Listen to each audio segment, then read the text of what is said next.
Hey world, John G, Modern Design Aquascaping. Our team builds custom ponds, fountains, and waterfalls out of natural stone and wood. I'm back at Aqualand in Chicago. You can see behind me these massive urns. The artists of the year were invited to do a cool build. I'm gonna get together with a group of guys here and we're gonna take these urns and do something cool. I'll walk you over to the excavator and Jack Haryu from Atlantis Water Gardens will share with you what the dealio is. Guys, thanks for joining the Adams family. Stay tuned. So we are building a really cool feature. Best part about this is only artists of the year that are doing this. So you, me, Tim Wood, we got Alan Decker, and we got pursuing out of Missouri. There's only 13 of these urns made in the world. These are extra large urns. Brian had them custom made. I got 3 of them. Brian had 4. There ain't many left besides that. So we're gonna use 3 of them here at the entrance to Aquascape. So when everybody pulls in here, doesn't matter if you're delivering something with a truck or you're coming here for pandemonium, this is the first thing they're gonna see. So we gotta really knock it out of the park. We got some giant boulders here. We got all the pumps in the world. We got a whole warehouse full of stuff that we can use. So I think we're gonna have some fun out here. All right, well, let's get busy, guys. I'm just gonna grab me a shovel. Not this one, he's got the good shovel. I'm gonna grab the manual one and get busy.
Little midday break. Let me show you what the team's been working on. When you put the plumbing in, you got to put a conduit. You see the corrugated black pipe that runs down along with the white pipe, which is for water. The corrugated pipe is for the lighting wires. I've covered this stuff in a lot of my videos before. I've got a video on lighting tips and tricks. Someone will throw a link to that up there, but these white pipes have to be centered exactly through the top so that when you lower that last piece down, it comes down right on top of the urn. If it's just a little bit skewed, the water doesn't come out right and it doesn't come off the top of the urn properly. I can't wait till tomorrow to do the detail work. That's where I'm gonna really put my shine on this thing, but it's just super cool to be able to come in here on this scale. It's a great honor for me to work with these guys. Great honor for me that Greg, the pond guy, and Aquascapes thought enough of the Artist of the Year to get us all together and create this water feature, which is actually a tribute to Artist of the Year. The last thing that we're doing is putting a plaque in here that has the names of each and every artist. It just makes me proud to be included in this group. So you guys stay tuned, enjoy the show, and if you have any questions about anything, throw them down there in the comments section below, and I will do everything I can to answer any questions that you all bring forth. Thanks, man. John G out. Oh, here, I'll shoot a little video real quick. Catch a glimpse of the legendary pursuing.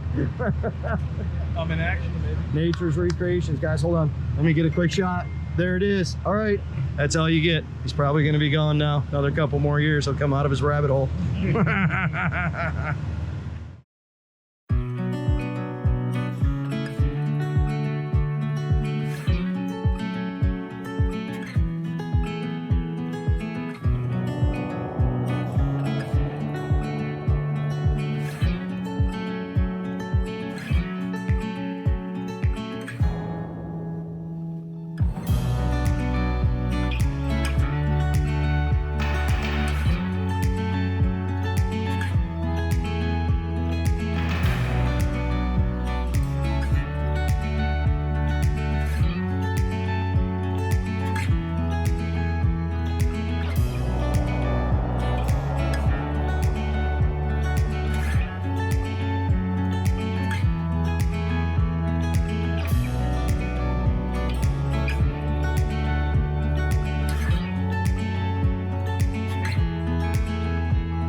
I gotta make one more video. I'm pretty sure this camera belongs to Team Aquascapes. There was a big rainstorm last night. I think these things were here for the duration.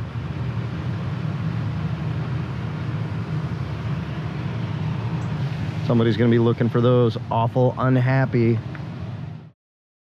All right, guys, we're heavy into the Pandemonium event out here. I just wanted to call out thanks to all the artists of the year. Everybody just pitched in, did an absolutely beautiful job. Congratulations to Ralph Bezad for becoming the 2022 Artist of the Year. Good job, buddy. You deserve it. Let me just flip the camera around the mic, and I'm going to show you a little bit of daytime shots and the things I'd like to do differently had I a little more time to work on it. Do me a favor, like, comment, subscribe, smash the bell. Keep joining us, doing cool things that matter with people that matter. Thanks. John G out. So one of the things that I really appreciate is this urn and the color changing lights you'll see later underneath here. The way that the guys cut that, kudos to Gerard Toohey, because that idea was inspired by some of his work that we've seen with Fountainscapes. The other thing that was really impressive to me is we were able to take the time to do bib liners in here. The difference between the open gravel, like what you see up in here, where the water's just sinking through the rocks, and where we put the bib liners that creates these pooling areas like you've got in the front.